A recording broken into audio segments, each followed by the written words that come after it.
Hello there and welcome to a very special video. This is the first gameplay you can see on YouTube alongside some others of the first mission of the highly anticipated Jurassic World Evolution DLC. Yeah, I'm just doing a very quick heads up before we start. So next to me I've got also two lovely guys here.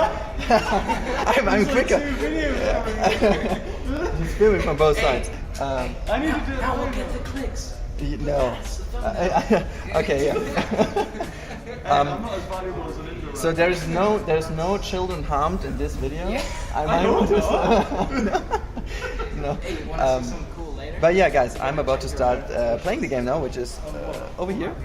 And yeah, I hope you guys enjoy it. And let's talk about it later. And here we go, we are actually in the gameplay, and you can see already in the middle of the screen while John Hammond... Oh, let me just shut up for a second. Nublar. So we'll have our work cut out for us. Yes, a return to the scene of the crime, as it were. What crime would that be? Hubris, John. Something that'll hopefully be managed a little more thoroughly this time. I admit that I may have been too enthusiastic, and that it may have led to blind spots. That's why I've brought young Cabot Finch along with us. So, what kind of science are you studying, Cabot? Business. Business? Great. The last thing we need more of. Alrighty, so you've seen a lot of new people are here, and yeah, I need to shut up again. Oh well, but just throwing in that this is the same Cabot Finch you know from the original cast, but just a little bit younger, which makes sense due to the events being a lot earlier. Oh my god, look at that velociraptor, the original JP velociraptor, just roaming around here. Okay, now let's talk about the game. So I just wanted to give you the intro with all the voices because it's so cool to have the original cast back in here with the voices of Dr. Alan Grant and Ellie Sattler being Sam Neill and Laura Dern in real life. And I don't know who that was. I couldn't check this in the credits. I will as soon as I have the game. But the voice they use for Richard Attenborough is insanely well done. It really, I was like, the first second, I was like, whoa, wait a second. How did they do this? How did they get this voice so close to the real one? It is really cool to let them guide you through. And yeah, here's the first bigger change. So people have been guessing a lot about this building, and I guess, yeah, it was pretty obvious that there is no monorail connection point on these islands. So you must build kind of an arrival point with the helicopter, as it is from the iconic scene. And you can see there is a whole bunch of new stuff in here. We have a new tab, actually, which is about signs. And there is not even a sign. There's a wonderful little Easter egg in here. You can actually even place that iconic toilet, which is going to be the snack toilet for our friend the T-Rex. So yeah, you build your arrival point at the very beginning to make sure that this is how the people can arrive to the Jurassic Park. And honestly, this whole setup here is a bit different to what you expect from the normal Jurassic World Evolution setup you can see. So normally you start building your Jurassic Park from starting with the main street and stuff, and then you have like all your different enclosures. While this attempt over here is more likely how the real Jurassic Park should have been realized, which totally understandable, is pretty much the one that you want to have, which is really in the center of the island. You have all the facilities, and around that you have the tour going through all the different landscapes and all the different enclosures that are really a lot bigger and a lot more widespread than what you would do originally. You know, you have a lot more dinosaurs in those things. So our first mission is to connect a ranger outpost and the arrival point. You can see here, by the way, wonderfully, if you look closely into this building, there is the iconic, wonderful flag lying on the bottom. Unfortunately, I haven't, like, while playing it, I was a bit confused, and I couldn't look into it, but we had another session later on where we were allowed to play the 6th mission, and we had some more space and some more time without actually recording it, and I looked into the building, and there are loads of Easter eggs hidden in those buildings. I must say, though, that the buildings itself are really well done. Like, you have no reference at all, because the original movie only had the visitor center and potentially the toilet, and that's about it. You don't really have that much more. And how they realized all the other buildings just by the idea of it. Oh, and by the way, they obviously did also have the velociraptor pen. Definitely, that's the thing as well. But this is everything the designers had, and they build upon that. Some of the best looking buildings in the game, I must say. They look so much better than their modern counterparts. I am really in awe again with this stuff. Like, as I said at the beginning, I'm a fan. I'm a really big fan of the original movies. I like the new movies, but like in terms of the feeling, I just love the old setting more. And I don't know if you guys could hear it, but the music in the car as well gives you this original tropical vibe, very cheesy 90s, kind of Latin music. It is so cool. Like, it really gave me like a little bit of a goosebump, actually. It was so good to listen to that again. But anyways, let's talk about what you need to do here. So you can see that I need to power now some of the facilities, and the main issue was that there's no power connection done between, as you can see, the new thermal, what was it, thermal heat factory or whatever. So it's not, again, like this bigger, you don't have the bigger variants of like energy stations, like 2 or 3 or whatever. You have this one energy station with the output that it has, and if you need more, you build a second one. That's about it. So it's all a bit more simplified. And here you can see this is the velociraptor pen, and here's already the info. This is not for the compies. The compies actually are normal dinosaurs. That means you have them in a normal habitat, which is pretty amazing. The only thing is, how you cannot even see them. They are so small. In fact, they are smaller than the in-game rendered grass. Like, if you go close to the game and you look inside the grass, the compies are even smaller than the tall grass, which is, I don't know, it's so fun to search for them. It's actually cool, and you can really create easily large groups and stuff. There's also one more thing I'm going to show you in a bit, because that is so fun. There's like a lot of great stuff. Let's just first of all listen to Dr. Ian Malcolm. Course, as it always does. I felt the same. Still, there's no denying this is the single most important place on Earth right now. Perhaps ever. Perhaps, but what of Dr. Grant? He and I are a team. Through thick and thin, you know? Yes. Still, chaos, Dr. Sattler. Chaos has me contemplating whether we can actually make things better or just delay the inevitable. It all comes down to responsibility. The last time we were here, we were Hammond's guests. This time, we're more like partners. Now we have the knowledge and the means to make a change. Ambitious, Dr. Sattler. That's ambitious, but, I do like the sentiment. Good. I'll need a research module added to the visitor center. Then we can get a look at the different fencing available. Let's add an emergency bunker to that list as well. I mean, we've both experienced how effective fences have been in the past. So yeah, I just kept quiet a bit for the voice acting, because it's actually cool, and it's, by the time, as always with every game, no matter how good they do it, if you want to play it, it gets annoying pretty quickly, because you just want to play and they just keep talking and talking and talking. But I can look over that because of how great the cast is and how good it is to hear the voices again. Also, there's a fun conversation going on between them. Also, what I want to mention is, I don't know if you guys recognized it, but if you didn't, you must have a look at it. So there are some new icons to the 3 people talking to you. In the original Jurassic World Evolution, it is the entertainment, the security, and the science division. While here we have, by the way, Mr. DNA, as you might have seen. There we go. Mr. DNA is in the center of it. I just love it. With the clicking, you get this little blop blop sound. By the way, it's pretty funny though. After a while, it gets annoying though. But it's just, you can just play around with Mr. DNA. That is so cool. The mechanic of it is pretty much as it always was. You just research stuff and you get it and blah blah blah, you have it. So it's nothing major to talk about. However, what we need to talk about is the fact that you don't have a research center on your own. It's all now at the visitor center. So the visitor center has some upgrades to it, and you can upgrade this with the science, I think it's the research center, and also the I think it is also the fossil center, which is also in there. So you have to upgrade it, and then by the time you get all these things. So as you can see, I have already available the new fencing, but what I haven't got available is, unfortunately, the aviary. And I can only tell you, you won't see that in the video, but I have played around with it. I have played it in the what is it again? I've played it in the sandbox mode as well, and also in the 6th mission.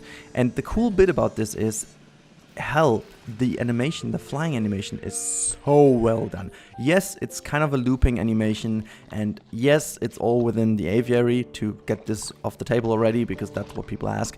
However, pteranodons can escape when there's a storm going on, and the storm is actually not that good, because if it breaks, they just fly down into the free. I could not reproduce that, it's what the devs said, but yeah, the weather was just not on my favor. It just wouldn't have a storm that creates this kind of damage, so it's a bit of a problem. An animal means accepting the harsh truth that it would try to kill you if you ever came face to face with it. You did come face to face with it. Which was impossible before Jurassic Park. So that had to count for something. It did. It counted for a lot of sleepless nights. So here we go. Yeah, as you can see, the first thing we need to do is to kind of fix, like this is the mission 1 in total, fixing the whole area. There is a bunch of stuff to be announced still after what we've played, so it was a very cool recording event, but there is a lot of things we have no further info on. But for example, skins of rides and cars was not available at that point.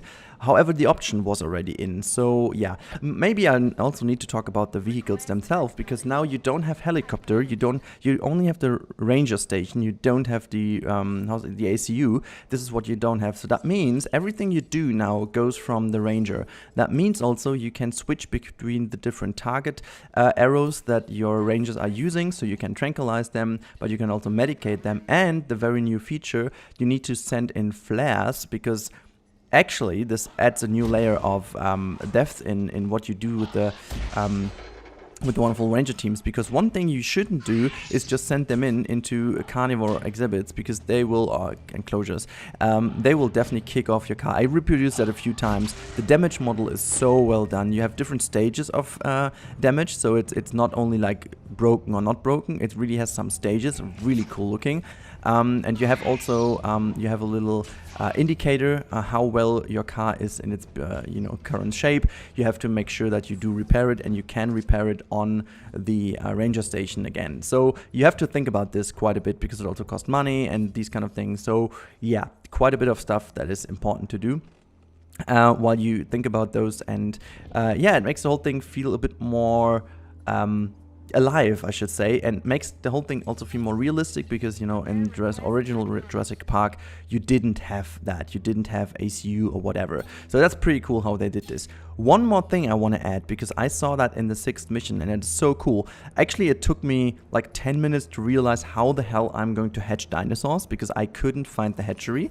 In sandbox mode, you do have the hatchery. You have already seen that on different images, obviously, but in the actual gameplay, in the actual missions, you don't have a hatchery, which is for the best reason ever, and I couldn't even believe that they went this way. It's so cool. You will have to use the arrival point, because actually what you do, you are kind of breeding the dinosaurs on Isla Sorna, and then they fly them in. So it's kind of an external breeding what's going on, or external hatching. And it's me here hoping for a bit. I don't know, guys. I have a feeling there could be something around the corner. We have had no info on that, but it's pretty interesting to know that this is actually a thing. So while you see me managing the rest, and unfortunately we are now very close to the end, and I'm putting some images from the event down in the end to keep on talking, because there's so much more I need to talk about. Now, what I just said is the hatchery is very nicely done, but anyways, it's so important to have this bit of realism in here, that you have to fly them in from Sorna. It's so cool. They just fly them in with the helicopters and put them into the enclosure. It makes the whole thing feel even more realistic. A little bit of a, I don't know, it's just kind of a change in how you approach the game. You only have a few visitor buildings now. You just don't have that many choices from like a restaurant and stuff. You only have like a cafe. You have like a, well, I think it's kind of a souvenir shop, and that's basically it, and a toilet and a restroom. So these three you have to fulfill the basic guest needs, and that's it. But you know, it all looks so much better. It all looks so much nicer. And you have a hotel, which I think is the best building in the game. The new hotel in the original style. Amazing. It's just amazing. Anyways, we are at the end of this thing, and the last bit I just wanted to quickly point that out, is I put the velociraptors back into their pen. Now, the thing is about this pen that it is not for, as I said, the compies. It is actually for putting the velociraptors in. I have no clue why. Like, they are secure in there. They won't break out. It's fine. You kind of, you know, take care of them. It's fine. You don't have to worry about them anymore. I really don't know why. So maybe we're going to see in the future if there is something else about this hatchery or this, actually it's the velociraptor pen in general. But, you know, even guests can't see them there. You just put that way outside your park to make sure that they don't escape and eat all the people. So I'm really not sure why they did this. And with more theatrics. Alrighty, so now you can see I'm just checking a few things here and there because I wanted to connect this building, but I just figured it doesn't work, so it's fine, I guess. Now, yeah, this has been a fun first gameplay. Now, what I want to say is that, let alone this for the first mission, you can see it took me about 15 minutes to do it with a bit of tangling here and there because I wasn't aware of what I need to do in the first place. There's a whole bunch of time going into it. If I figure like how it depends on how quick you are, but it almost feels like 3 to 4 hours that you will take. There are 7 missions in total for this DLC, so it's pretty interesting to see that. And yeah, as I said, the buildings are realized just incredibly well. And just as a little heads up for you guys, there are freaking all major textures you can expect from this wonderful original series, and it is just incredible what they did. So yeah, here we go. Okay, we fulfilled mission number 1, and that's basically it. So this transmission is nothing for you. The screen turned black now and you guys won't be able to see it, but as I promised, there are some images and videos in the background now to finish off this video. I really hope you enjoyed this exclusive little look into the first mission now, and also the little bit of extra bit of information I could hopefully provide you. I will definitely play a lot more with this DLC than I expected me to play Jurassic World Evolution anyways again, because yeah, you know, I love the game. I think it provided me a lot of fun. I have a lot of hours in the game too, so it's very cool. But now this nostalgia bit, it just takes me again and pushes me back into this world.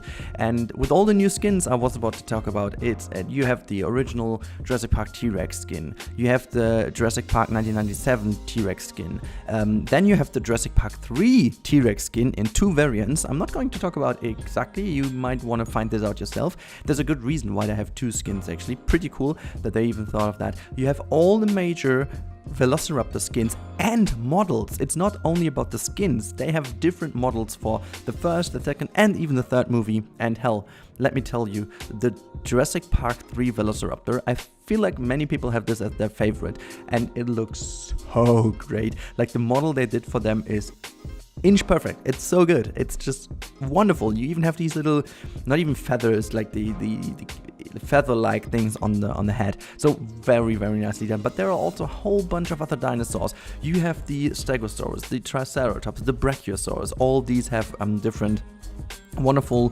designed new skins. You have, as a little bit of an extra bit, I don't even know why they did this, but it's so cool. You have the original Jurassic World skins for the velociraptors. You have Blue, Echo, Delta, all the dinosaurs you would expect. So that is absolutely amazing. So I don't even know how many new skins that is, but just a whole bunch of different skins. Very cool, very nicely done. And yeah, I hope you guys enjoyed this video. I really cannot wait to play this game. I do have to wait though for 2 more weeks now until I can finally play it. But yeah, there's this wonderful game called Planet Zoo, which hopefully will help me go through that time. Now, hope you guys have a good day. I hope you are as excited. Please let me know down below in the comments all the questions you have. Maybe I didn't even answer everything. I couldn't because, oh, wow, there was just so much. So if you have any questions, just put them down in the comments down below and I try to answer them over there. Until then, have a great time and bye guys. Alrighty guys, thank you for watching this video. I really do appreciate that. As always, make sure to check out also my social media channels. You can find me everywhere under @RudyRandCamel. Also, big thanks to the crew. You can see it on the left hand side right now. And as always, if you want to see more, you click that card on the top right. And if you want to stick around because you like the stuff you've just saw, whatever, you know what I mean, just click that sub button, which is to the bottom right of the screen right now. But everything else I can say is have a great time and see you next time. Bye guys.